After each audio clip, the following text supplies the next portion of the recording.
Good day to you. How's work going today? Yeah, your job at Walmart. Yeah, you're working at Walmart, aren't you? When you check out, you go through one of those self serve lines where you scan your product, you bag your product, you collect your receipt, you pay for your product, and walk out the door. Aren't you working for Walmart? No? Yeah, isn't that the kind of world that we're living in today? When you go to pay a bill on Verizon, don't you get an automated menu and you have a lot of choices and you have to punch through all the information and pay for that bill? Isn't that the kind of world that we're living in? Isn't that world also on social media, where we in fact are producing stuff for the internet for free. We're not being paid for it. We're working for free. That's what this chapter is all about. And if you feel an earthquake under your feet, so do I, to be honest. Reading this chapter was a real mind blower. Remember, we're academics. You're in a 300 level course. You're studying things that you don't necessarily need to sign on to. Those things that you're studying are going to shake the very foundation of the framework of your world outlook, otherwise known as your ideology. And in this chapter, it's really hard hitting when it comes to capitalism. Now, I've traveled around quite a bit, so it's no real surprise to me some of the arguments in favor of a non-capitalistic world. I mean, I've been in China where there's no porn shops, there's no gas stations at every corner polluting things. I've been in Sweden where you have beautiful bike paths that go through countrysides. Those are in countries where there is communism and socialism, and capitalism is kept at bay for some of the reasons that are obvious for why you would want a bike path going through the countryside. So capitalism is under criticism here, but it doesn't mean that you have to accept all of the criticism. It just means that you should be aware of it, and it's kind of hard when you grow up in a country that you're only exposed to capitalism. I mean, I tell you right now, I'll shock you. I'll shock you with your own knowledge. I want you to hold up to your hand to yourself and count on that hand how many communists you have met in the United States. Is that your answer? Is that not amazing? If we truly have a democracy where every voice should be heard and the good ideas win out over the bad ones, shouldn't you have met at least one communist in your entire life in the United States? Yeah, so it shows you the predisposition that we have in this country to closing off that kind of discussion is so great. It's so completely, almost 100%. It's something that we need to look at. We need to look at because other countries have different systems. And these are playing out in very large scales in terms of economic structures that then guide the way that those countries communicate in platforms like social media. So that's what we're taking on today. We're going to start with the first concept, which is political economy. Political economy is a term that's used in academia quite a bit. It's a brand of analysis, if you want to look at it that way. Political economy analyzes the structural features of capitalism. That's what we'll be doing throughout this video lecture. And the next term that's part of that analysis of political economy is ideology. Ideology is a way of looking at the world, but when you put ideology together with critique, you get ideology critique. Ideology critique analyzes claims that are made about reality. That's also what we're doing today in today's class. These are very large, abstract goals. Now we're going to drill down. And we're going to use that branching off of this author of our book, Christian Fuchs, his favorite thinker, Karl Marx. Karl Marx saying a lot of things about capitalism. One of the things that Karl Marx is saying is that commodity structures appear as natural in a capitalistic world. Commodity structures appear as natural. Going to have your nails done seems like a very natural. Of course, I want to feel better, but no, there's much more that's part of it actually to that statement. Because you don't need to have your nails done to live or exist. But the wanting to have your nails done, wanting to have them done so badly that it becomes part of a psyche, becomes part of a perception of appearance as whether that is a natural appearance, a part of whether a person is feminine, perhaps, a part of whether a person has colors that indicate youthfulness in terms of today's standards, a part of the commiseration that goes on when you have your nails sitting down with the person that you've had your nails done before and the kinds of things that you talk about. That is a complete commodification process that has taken over a person's decision making to make that purchase. But in the end, getting your nails done or having your hair colored or lots of things that men and women and boys and girls and senior citizens choose to spend their money on are not necessary. That's the commodification of the workplace. And even things that that we could be doing ourselves are commodified. The average person can't change the oil in their car, even though everybody's driving a car. It's not that difficult. We believe that that has to be taken care of by a certified oil changing place. Yeah. So that's the world we're dealing with, a commodified world, and it appears nowhere more than anywhere else than in social media. So let's talk about social media as ideology, social media of ideology. We're trying to get at the limits of social media here. We're trying to get at the claims being made about reality and whether those claims are true. So the first claim is that social media is a participatory democracy. We've heard that trotted out in some earlier chapters. And the idea behind participatory democracy is that democracy goes beyond just voting, that it actually makes its way into culture and discussion, like discussing things with even communists. It's democracy is a circulation of all ideas, great and small. And so participatory democracy is really being questioned by the author in terms of whether social media is spreading democracy beyond voting. Are people voting more because of their social media use? And also, are in fact democracy and capitalism even compatible? That's a big question. We don't even ask that, right? Because capitalism is so embedded in our thought process and ideology. Are they compatible? Or are there dimensions like buying speech on the part of powerful corporations and all these ads that you're going to start seeing on your social media for presidential candidates for the next year? Is there an asymmetry, to use this book's one of the book's regular concepts, between the power there? So is democracy and capitalism, are they compatible? Next up, we're getting some practical information here. This book can operate at a very theoretical level, but next, the author talks about the limits of YouTube, and I tell you, YouTube was a pain in the ass to me yesterday. It deleted my video, said it was duplicated from one of my previous lectures. Luckily, I had saved it on my phone. I had to put it back up. Also, yesterday, in one of my previous lectures, remember I used the F word? I said it 3 times. Well, when I went to look at that video, it had already been screened by YouTube, and there was an adult warning put on that YouTube video. These are examples of very tiny limitations, and you have them, you know them on your social media platforms. And even the fact that what we tend to know as social media platforms is not universal. Like you already know, I'm a Facebook person. I'm not much else. I'm a little bit of a Twitter. I'm learning Snap. I'm learning Instagram. I'm even learning Pinterest. But I obviously, you can tell I don't have that versatility to be able to talk about those. And I ask you right now, what do you know about other social media platforms? Are you an across the network platform linguist, so to speak? Do you have literacy across many platforms? Like some of you said, are you strictly one and you know a little bit about the others? It's kind of like living in Germany and next door is Italy. Do you speak Italian also just because you're Facebook, or you're also on Twitter?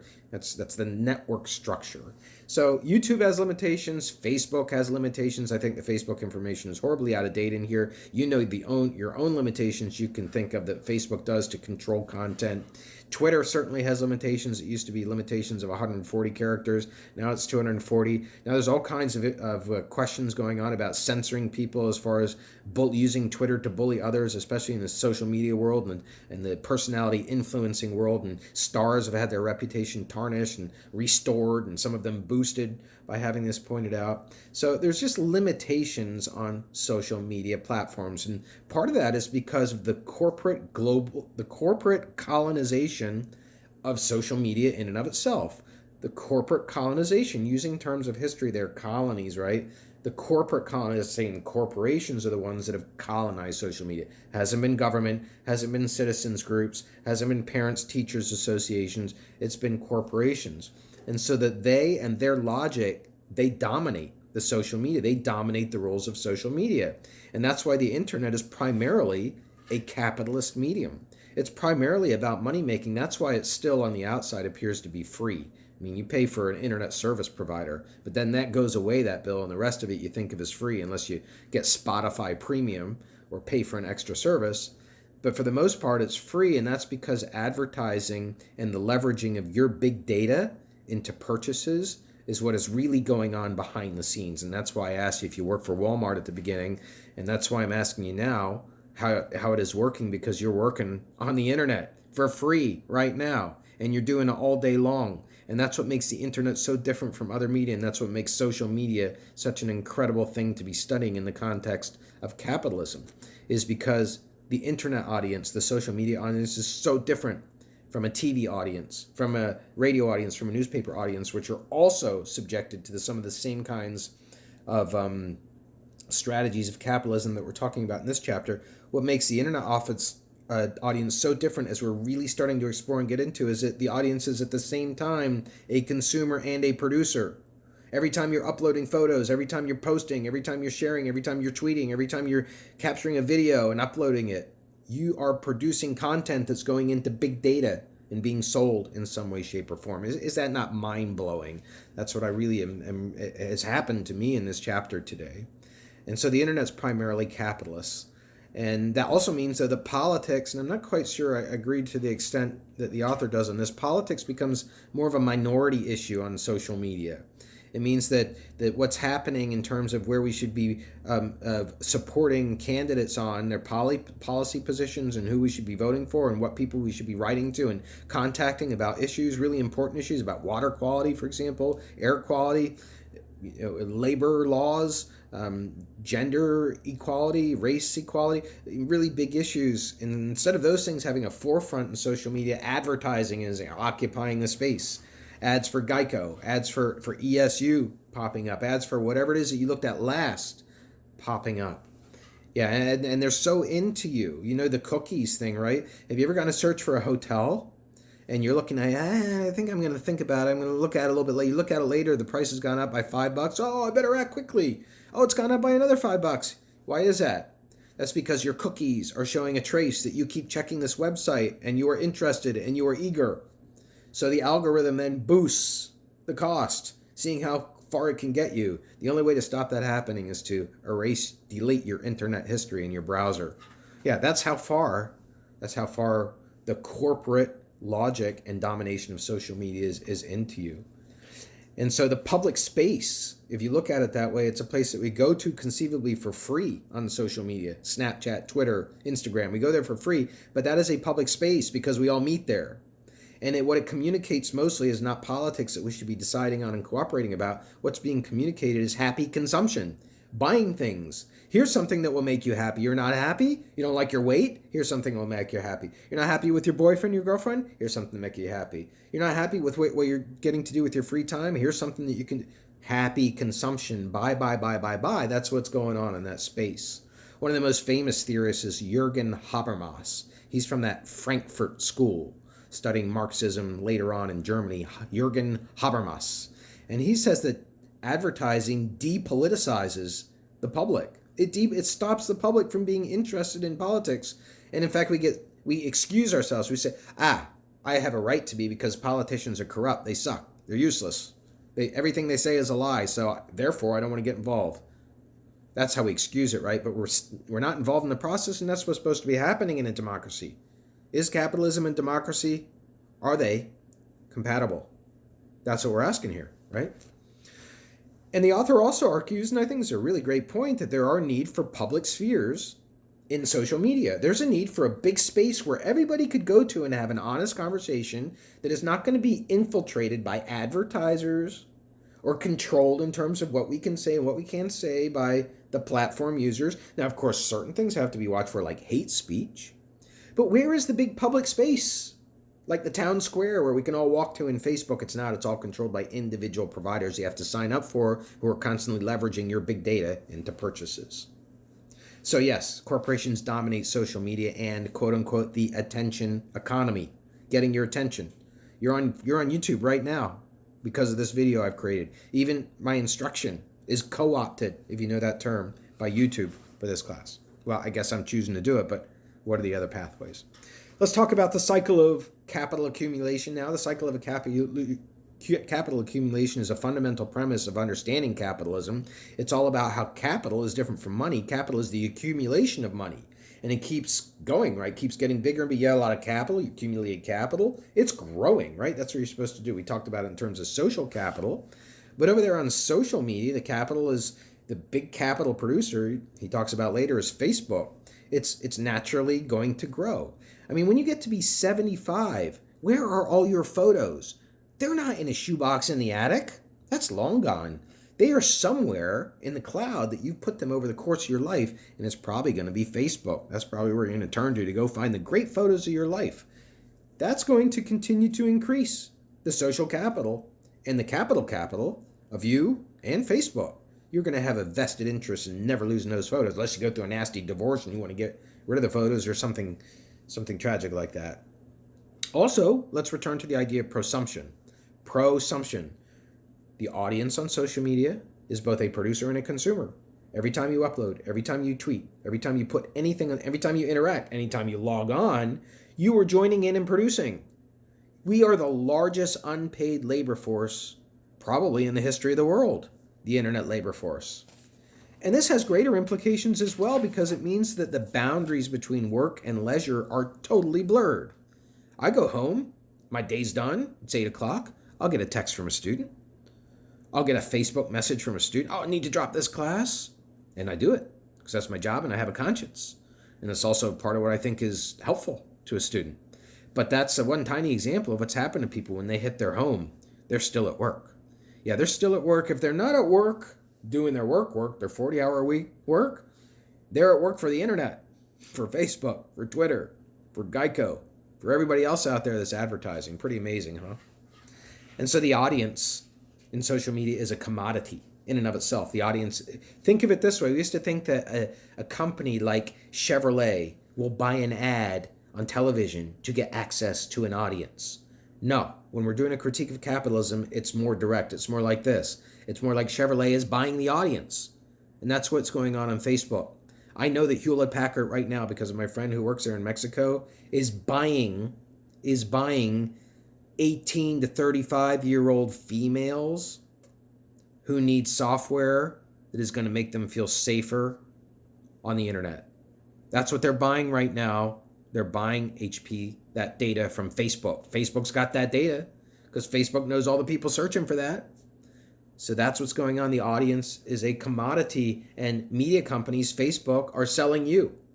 Every single day, you are being sold to advertisers. Some of the advertisers are bidding for ads. Other advertisers are saying this is the maximum I'm going to pay for click-throughs. You can read all about that in the book. What we're getting at here is we are the largest group of exploited and unremunerated, if you know that word, unpaid, unremunerated people in the world. We are the most commodified body that works for free. It's extreme exploitation. We don't even get a discount on the internet. We don't even get 5%. Why not? We're working for free. We're producing billions of dollars for these social media platforms. Now let's talk about the law of value, returning to Marx. This also comes to play in a critique of capitalism, which also has implications for social media.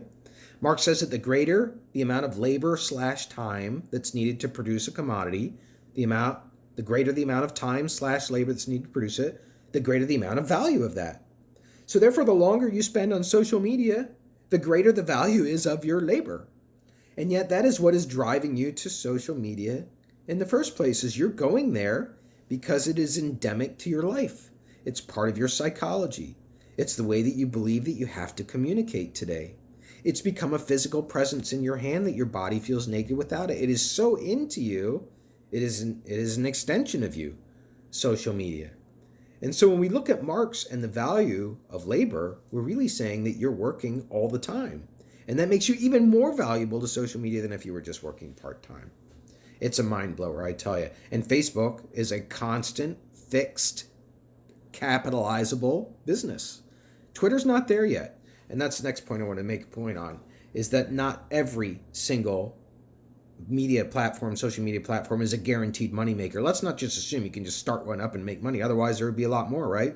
In fact, Twitter today is still struggling to make money, to find that combination of advertisers and users where advertisers are willing to pay enough for attention time. The attention economy of Twitter users is pretty amazing when you consider how much Twitter is blown up by Donald Trump and how he's gotten so many people to be using it and follow it and how it's become so embedded in public policy.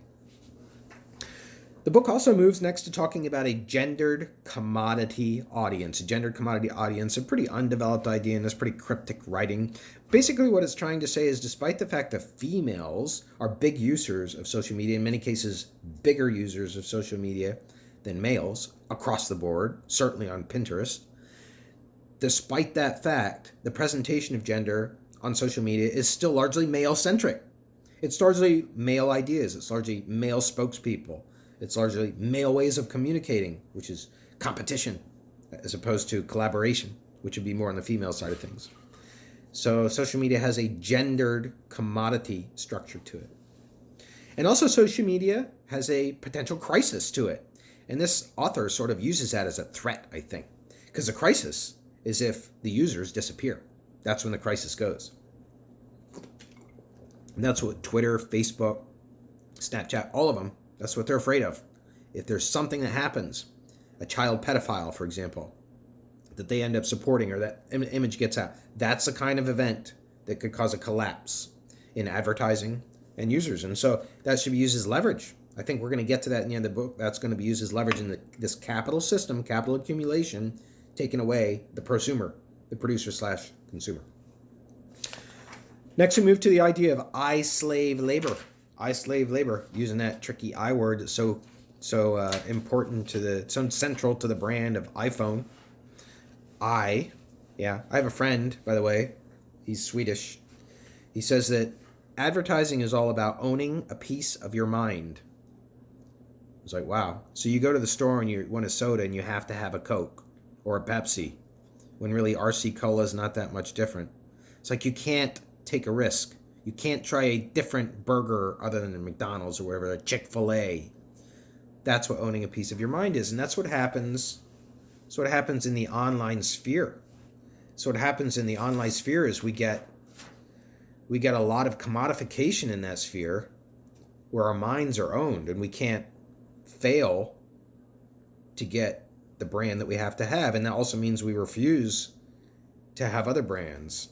We refuse. Some people say, I could never be an Instagram user because of the kind of people I see using Instagram. And social media have their own brands. All right, so where'd my page of notes go? All right, so I didn't realize it. I'm at the end of my notes. So I hope that we have shaken around beneath you, caused you to really question the foundations of capitalism. You should be studying the ideology under which you're growing up and under which social media has a great role in forming your ideas. Have a great day.